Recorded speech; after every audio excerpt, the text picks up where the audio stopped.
So this is the kind of summary that we prepare at a senior level. In fact, this is the kind of stuff that boards want to look at. So here are our senior roles.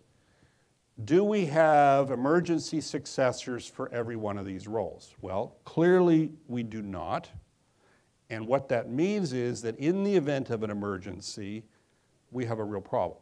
We absolutely will either have to go outside. In the case of the CEO, we may have someone from the board stepping in. Shoppers Drug Mart, for the last many months, without their CEO, has been run by Dave Williams, the chairman of the board. Okay, not an ideal situation, but at least you know. So this tells you how you're going to cope with it.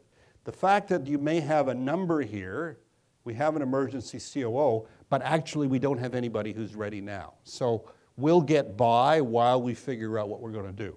We have a few people who are ready now. We have a few more 1 to 2 years out, and we have, in some cases, several ready 3 to 5 years out. Now that we've summarized this, where do you see the risks? Where do we have the exposure in this organization? CEO, yes, and the VP Finance are the biggest risks. Even if we started to do something today, we may still have a problem. So I might want to be thinking about that role, and I might want to be thinking about the 1-800 headhunter number I'm going to have to call when the time comes, because I may not be actually as ready as I need to be. So we've done this.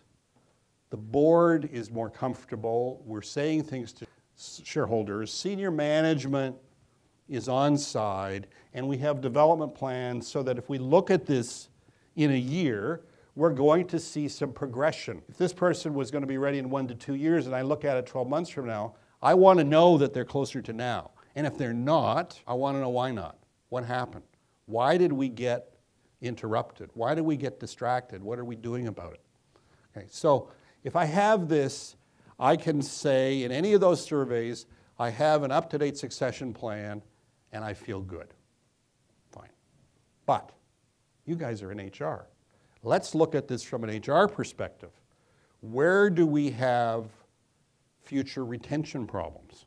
HR, for sure. So how am I going to keep 3 people 1 to 2 years out when only one of them may have a shot at it? If I know that today and I recognize it, maybe I can do something. I know some wonderful HR people that ended up running supply chains, that ended up running production, because we saw that they had the potential to do more, and we realized that if we weren't able to apply those talents properly, we wouldn't have them in the organization at all.